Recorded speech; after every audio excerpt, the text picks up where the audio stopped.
और सामने बैठे हुए तमाम लोगों को जय भीम। जय भीम। आज ये प्रोग्राम बाबा साहब की जयंती के उपलक्ष्य में और ईद मुबारक के उपलक्ष्य में ये जो गैदरिंग आज सुंदर नगरी में हुई है,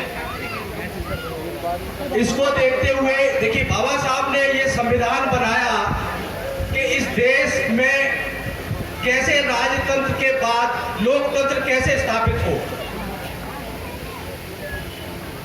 ये सोचने वाली बात ये है कि राजतंत्र क्या था और लोकतंत्र क्या होता है। लोकतंत्र होता है लोगों की अपनी शक्ति, इस देश का हर एक नागरिक की अपनी शक्ति, जिन्होंने बाबा साहब ने जिनको वोट के अधिकार के रूप में दिया। इस बात को लेके जो लोग पहले राजतंत्र स्थापित कर रहे थे या चला रहे थे, उनको ये बात कभी गवारा नहीं हुई। बाबा साहब के संविधान लिखने के बाद आजादी के 75 के साल के बाद भी आज तक उनको ये बात गवारा नहीं है कि ये शासन लोकतंत्र में कन्वर्ट हो। ये शासन आज भी इस देश में राजतंत्र के हिसाब से चले। राजतंत्र का मतलब होता है कि एक राजा होता है और वो कुछ लिमिटेड लोगों के लिए शासन चलाता है, बाकी के सारे लोग उस देश के गुलाम होते हैं, उस शासक के गुलाम होते हैं। आप ये देख सकते हैं, एक वीडियो वायरल हो रहा है यूपी के मुख्यमंत्री योगी आदित्यनाथ के। उनकी टेबल पे बाबा साहब अंबेडकर के संविधान के बजाय मनुस्मृति रखा हुआ है। मनुस्मृति एक वो संविधान है जो बाबा साहब के संविधान से पहले इस देश में जो शासन की प्रक्रिया चलाता था, जो मनु का संविधान था, जिसमें 90% लोगों को जीने का अधिकार नहीं था। बाबा साहब ने उस हर एक नागरिक को वो अधिकार दिया जो इंसान या मानवता जिसको कहते हैं, जिससे मानवता प्रूफ होती है, वो एक संविधान दिया जिससे हर एक इंसान को वो सारे अधिकार मिलते हैं जो राजा के हाथ में होते थे। वो बात अगर इस बात को लोग समझें तो ये समझना चाहिए कि वो लोग कभी इसको बर्दाश्त नहीं करेंगे। वो लोग अपने आप को भारतीय भी नहीं कहना पसंद करते।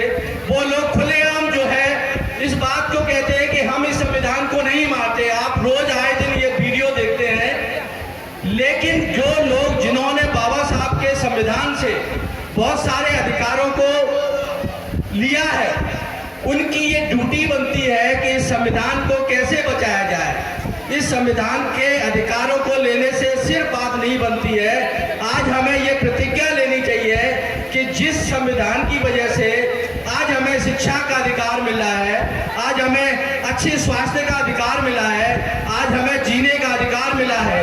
एक बहुत बड़ी बात जो शायद बहुत सारे लोगों को नहीं पता होगी, बाबा साहब ने वो अधिकार इस देश के 50% नागरिकों को, महिलाओं को दिया जो पहले अमेरिका में भी नहीं था।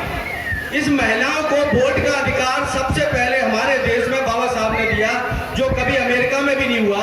हमारे देश में सबसे पहले वोट का अधिकार मिला, उसके बाद अमेरिका में वोट का अधिकार मिला। उसके बाद भी इस देश की महिलाएं हमारे, देखिए इस देश की महिलाओं को ज्यादा सोचना चाहिए कि हम इस देश में गुलाम पैदा करेंगे या इस देश के शासक या अधिकारों के लिए लड़ने वाला शेर पैदा करेंगे। तो इस देश की महिलाएं जो है अभी तक इस देश में गुलाम पैदा करती रही है। मैं उन महिलाओं को इस वीडियो, ये तमाम सारे जो मीडिया के साथी हैं, इस मीडिया के साथियों के थ्रू इस बात को मैं ये पूरे देश में वायरल करवाना चाहता हूं कि हमारी जो महिलाएं हैं वो महिलाएं गुलाम पैदा ना करें। गुलाम कैसे पैदा करती हैं? वो बहुत सारे पाखंड को हमारे बच्चों को पैदा होते ही परोसना चालू करती हैं, और जो पहले जो शासक राजतंत्र होता था, उस राजतंत्र के हिसाब से उनको जीने की शिक्षा देती है, ना कि संवैधानिक तरीके से जीने की शिक्षा देना। इन तमाम सारी जो महिलाएं, इन महिलाओं को इस बाबा साहब के संविधान के हिसाब से जीने की शिक्षा देनी चाहिए। आज ये जो प्रोग्राम रखा इस प्रोग्राम की शुरुआत सुंदर नगरी से इसलिए हो रही है क्योंकि इस देश में जो ठग जो है, जो पहले कांग्रेस के रूप में होता था, वो ठग जो है बीजेपी के रूप में है, वो ठग जो है आम आदमी के पार्टी के रूप में है। देखिए, कांग्रेस के इतने शासन के बाद भी इस देश में दिल्ली जो है कैपिटल ऑफ इंडिया है, क्या आपको पूरे दिल्ली में शुद्ध पानी पीने को मिलता है? किसी को भी कोई कहे, चैलेंज करे, हम उस पानी का केमिकल एनालिसिस कराएंगे, उसका चेक कराएंगे, कोई ये चैलेंज करे कि मेरे घर में शुद्ध पानी आता है। अगर इस देश में आजादी के 75 साल बाद भी शुद्ध पानी पीने को नहीं मिलता, तो आप बाकी चीजों का क्या सोच सकते हो? ये सब साजिशन ही किया जा रहा है। देश में सरकार बीजेपी की सरकार है और प्रदेश में आम आदमी की एक छोटे ठग की सरकार है, वो भी बीजेपी के आदमी है। ये लोग समझते नहीं, हमारे लोग, इनको समझने की जरूरत है। जो स्कूल के मॉडल की बात करता है कि दुनिया में हमने एक स्कूल का ऐसा मॉडल प्रेजेंट किया है जिसको पूरी दुनिया सराहना करती है। देखिए, जो मीडिया उनके स्कूल का प्रमोशन करता है, उस मीडिया को वो करोड़ों रुपए का विज्ञापन देता है। जिस मीडिया को वो करोड़ों रुपए का विज्ञापन देगा, वो इसकी बात को बोलेगा या इसको क्रिटिसाइज करेगा। तो ये तमाम जो जनता है, ये जनता जो है, ये डिसाइड करे, ये समझे कि ये हमको बेवकूफ बना रहे हैं या सही मायने में हमारे उद्धार और हमारे विकास के लिए काम कर रहे हैं। बात करना और काम करने में दोनों में बहुत फर्क होता है। देखा जाए तो 8-9 साल से बीजेपी की सरकार है केंद्र में और 8 साल से केजरीवाल की सरकार है दिल्ली में। आप ये देखिए, इस झूठे मॉडल के सहारे से केजरीवाल ने पंजाब में भी सरकार बना ली है। पंजाब में केजरीवाल ने बोला कि हम नशा मुक्ति करेंगे, पानी मुफ्त देंगे, बिजली मुफ्त देंगे। इस देश में, इस प्रदेश में देखिए, वो क्या पानी मुफ्त दे पा रहा है? क्या वो बिजली मुफ्त दे पा रहा है? अभी हाल ही में आप देखिए, जो शिक्षा मंत्री है देश की, उसने ये एक स्पीच दी है, एक सर्कुलर किया, एक नोटिस दिया है कि अभी से प्रदेश में जो भी फ्री और पानी बिजली दिया जा रहा था उसको बंद किया जा रहा है। देखिए लोगों, आपको पहले दाना डाला जाता है, उस दाने में आपको फंसाया जाता है और फिर आपके अधिकारों से आपको वंचित किया जाता है। जब भी इलेक्शन फिर आएगा, फिर आपको लालच दिया जाएगा। देखिए, शुद्ध पानी पीना आपका अधिकार है, शुद्ध जो है खाना खाना आपका अधिकार है, शुद्ध हवा लेना ये नेचर ने हमको दिया है, ये हमारा अधिकार है। आपका अच्छी शिक्षा व्यवस्था जो है ये हमारा मौलिक अधिकार है, अच्छी स्वास्थ्य व्यवस्था हमारा मौलिक अधिकार है, महिलाओं की सिक्योरिटी और हर एक नागरिक की सिक्योरिटी ये हमारा मौलिक अधिकार है, ये हमारा संविधान हमको देता है।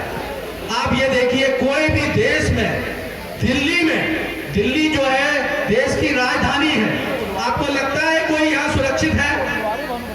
तो मैं ये देश की जनता को एक जागरूक करने की बात कर रहा हूँ। क्या हमारे देश के लोग इस बात को समझ के कि देखिए केजरीवाल या मोदी जी बहुत मीठी मीठी बात करके देश की विकास की बात करते हैं, कोई भी आदमी आके इस स्टेज पे आके ये बता दे कि केजरीवाल ने 5 ऐसे काम किए हैं या मोदी सरकार ने 5 ऐसे काम किए हैं जो जनता के हित के लिए हैं। सिर्फ बोलना सिर्फ नहीं है, काम कौन से हित के हैं। देखिए, जो पानी दे रहा है, क्या वो पानी पीने लायक है? उस पानी पी को आप देखिए, सरकारी अस्पतालों में कितनी भीड़ लगी है, सारे लोग बीमारी से जूझ रहे हैं। उस हवा की वजह से, मैं डॉक्टर हूं, मैं ये देखता हूं कि सारे लोगों को ज्यादा से ज्यादा सांस की बीमारी है, ज्यादा से ज्यादा लोगों को पेट की बीमारी है। बच्चा पैदा होते ही उसको नेबुलाइज करना पड़ता है, बच्चा पैदा होते ही उसको पेट की बीमारी से सामना करना पड़ता है। हमारी महिलाएं कुपोषण का शिकार हो रही हैं, उनको शुद्ध खाना नहीं मिल रहा है। तो मैं तमाम जनता से इनके झूठे वादे को ये समझे बात को और इनके झूठे वादे में न फंस के सही बात को समझे। इस देश को सही गवर्नेंस देने वाला इस देश का नागरिक सिर्फ एक ही हो सकता है, वो सिर्फ भारतीय होगा, कोई हिंदुस्तानी नहीं होगा, वो सिर्फ भारतीय होगा। और उन भारतीयों का मतलब होता है जो देश के संविधान को मानेगा, जो देश के लोकतंत्र को मानेगा, जो देश के हर एक नागरिक को मानेगा। वो इस देश के 140 करोड़ लोगों में कोई डिवाइड नहीं करेगा, कोई हिंदू नहीं है, कोई मुस्लिम नहीं है। हमारे देश के संविधान में सबसे पहले एक शब्द लिखा हुआ है, हम भारत के लोग। हम भारत के लोग का मतलब होता है हम कोई हिंदू नहीं, कोई मुस्लिम नहीं, कोई सिख नहीं, ये हमारा पर्सनल मैटर है। हम पहले भारतीय हैं और हमारे अधिकार हैं, वो हमें सारे अधिकार, जो हमारा मौलिक अधिकार है, वो हमें अधिकार मिलने चाहिए। इस बात के साथ मैं अपनी बात को विराम देता हूँ। धन्यवाद।